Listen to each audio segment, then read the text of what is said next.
Hello everyone and welcome to A Fictional Escapist. Today's video is a March TBR. I'm going to be doing this a little bit different than last month. What I'm going to do is break down into 4 books I will definitely read, have a look at some novellas that I'd like to fit in there, sort of between one's a short story and then I've got 2 at about 120 pages, and then throw in some wildcards that may or may not happen. Basically, what I personally like TBRs, I like the structure, of having them, but I also buy a lot of books that I get excited about wanting to read, which is where the wildcards come into play. So what I'm going to do is go through the 4 definites, the 3 novellas I'd like to get to, and then the wildcards, and hopefully we get to pick at least one of those up as well. The first book on my March TBR is The Way of the Shadows by Brent Weeks, book 1 of the Night Angel trilogy.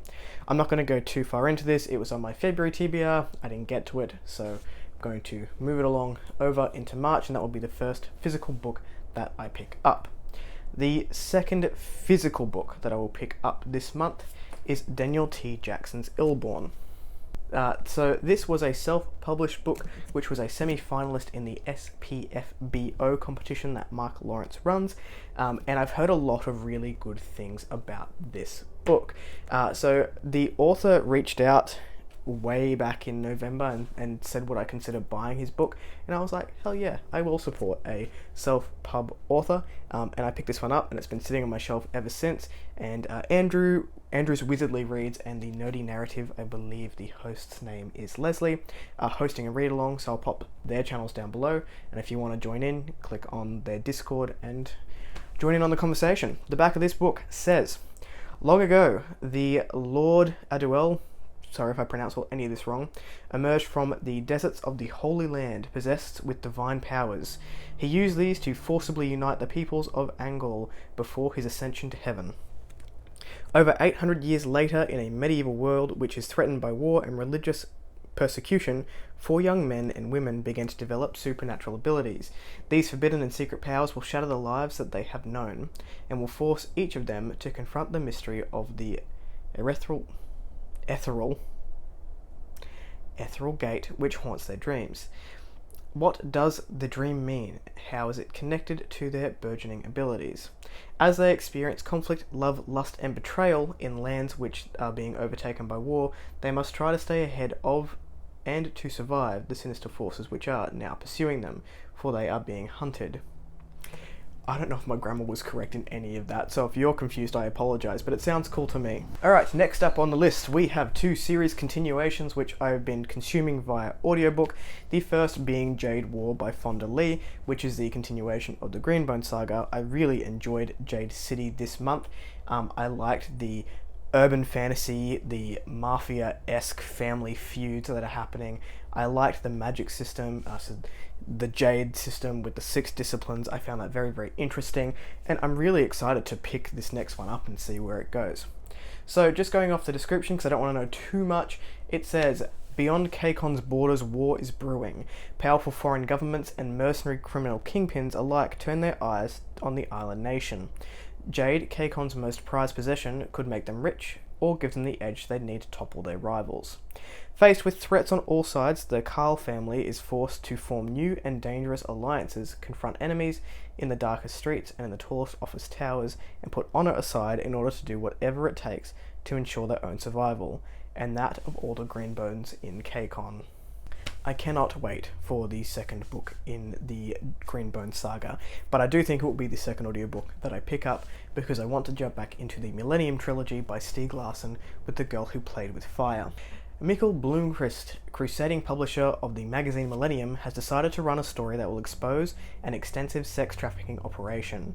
On the eve of its publication, the 2 reporters responsible for the article are murdered, and the fingerprints found on the murder weapon belong to his friend and troubled genius hacker, Lisbeth Salander. We do know Lisbeth likes getting in trouble. Blomkvist, convinced of Salander's innocence, plunges into an investigation. Meanwhile, Salander herself is drawn into a murderous game of cat and mouse which forces her to face her dark past. I've heard this one described as part espionage novel and part like old-timey crimey, which is excellent, and I can't wait to jump in. I do like the odd espionage novel. I don't read a lot of them nowadays, but I'm excited to where this one is headed. That will conclude the 4 definite reads of the month. They are quite big reads. Illborn's something like 100. Illborn is something like 702 pages, so they're quite chunky, and the other 3 aren't small either, but 2 of them will be done via audiobook. So next we are going to jump into the novellas that I would like to get to this month. All of them are self-pub, and I will link the authors' Instagrams down below so you can follow along with their journeys, and they have their own links to their websites and whatnot there. Any self-pub author that I do talk about on this channel will always have their information down below. The first novella that I'd like to talk about is the Citron Key. That's how you pronounce it? Yes, Citron Key by L.L. McRae. This is the, I guess, prequel novella to their series, the Dragon Spirit series.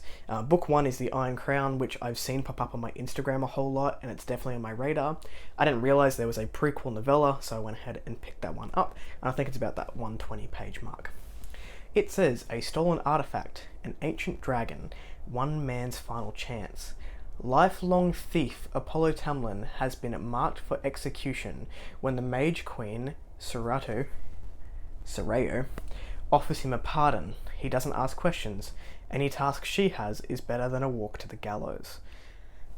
Sounds pretty cool to me. Like I said, the first book of the series, our first full novel of the series, is on my radar, so I'm going to give that one a go, and yeah, hopefully jump straight into the series. The second novella that I have on my radar is A Life Unsundered by Ricky Smith. I've talked to this author on Instagram a little bit. He's a very nice guy. Again, this novella is about 120 pages and is a debut. House Vasso is a noble family ruling a small town in the southwestern provinces of prosperous Selathar. Respected by most of their fellow houses, they've spent decades cultivating their land and relationships both at home and overseas. But on the eve of a crucial visit by the heir of another house, the head of House Vasso suddenly dies. Schooled his entire life to inherit the lordship, his heir, Tonas, must contend with the agenda of his visitors, as well as strife within his own family. So I got a bit of a fantastical family drama, and I do love me a family drama, so hoping to jump into that one in the month of March as well. The last novella, or I suppose it would be a short story at 60 pages.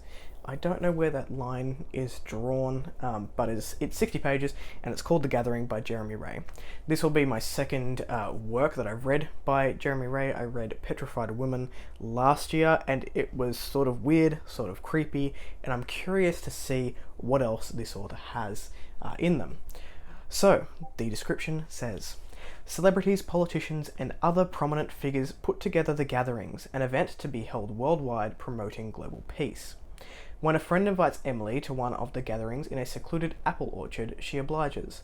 Sure, she's an introverted writer, but the world is so fractured that the gatherings are something even she can get behind. Everything is great until the dancing begins. Then it happens. What is it? I don't know, but I'd like to find out. This is described as post-apocalyptic sort of horror. I'm interested. Definitely interested, and at 60 pages I can fit that one in probably on a lunch break, so that's a nice quick one to get in between all the bigger reads that I've got. Which leads us to the Wildcards. So in the Wildcards I've got 3 different books that I would like to get to that are definitely on my radar for this year, and hopefully I can slip at least one of them into the month, but I don't know which one yet. The first on the list of Wildcards is a very new release by Travis Baldry, and if you've heard that name before, you've probably listened to him on Audible because he is a full-time narrator, and that is Legends and Lattes. So the description, it just sounds like fun, it sounds like it's lighthearted, it sounds like it doesn't take itself too seriously. The blurb on the front of it says high fantasy with low stakes, and I'm all about it. The description says, worn out after decades of packing steel and raising hell, Viv the Orc Barbarian cashes out of the warrior's life with one final score. A forgotten legend, a fabled artifact, and an unreasonable amount of hope led her to the streets of Thune, where she plans to open the first coffee shop the city has ever seen. I do love me some coffee, bit of a coffee snob. However, her dreams of a fresh start, pulling shots instead of swinging swords, are hardly a sure bet. Old frenemies and Thune's shady underbelly may just upset her plans.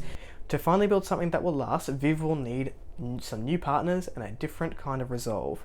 A hot cup of fantasy slice with a little dollop of romantic froth. It sounds lovely, and I definitely want to get to this one this year. Will it be this month? I don't know. The other two I've talked about in my book haul, that is The Seep by Chana Porter, which is a dystopian sci-fi where the Seep is taken over, and basically if you can think something, you can do it using the Seep's technology, and that leads to a destruction of a life and then having to rebuild of a life. I will put that video up above if you want to get a little bit more into what that story is about. And the other one is My Body by Emily Ratajkowski, which is a collection of essays described as feminist essays, sort of, I guess, detailing parts of her life. She is a very young model slash actress, and being in the industry that she's in has a lot to say about it, and I'm interested in reading what she has to say. So that is my March TBR. What are you picking up? Do you like to make lists? Do you have wildcards? Let me know down below. If you like the content, give it one of these. If you want to subscribe, do so at your will, and I will catch you in the next video. Ciao.